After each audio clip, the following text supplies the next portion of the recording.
हाँ।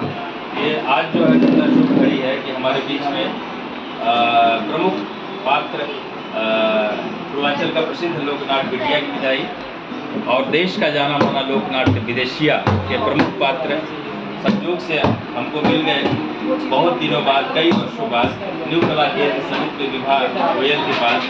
और ये लोग प्रमुख पात्र रहे हैं, विभा गोयल और सविता वर्मा डाली हमको प्रमुख पात्र।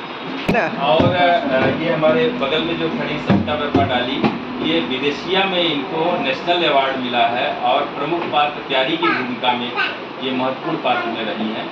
और बगल में विभा गोयल जो न्यू कला केंद्र समिति की इस समय सचिव हैं, वो बिटिया की विदाई में बिटिया यही बनती थी जो पूरा नेशनल अवार्ड उड़ीसा, आगरा, बम्बई, हर जगह जो हम लोग शो किए, इंटरनेशनल शो किए, इसमें प्रमुख पात्र ये लोग रहे और बहुत अच्छा लग रहा है अपनी पुस्तक देखते।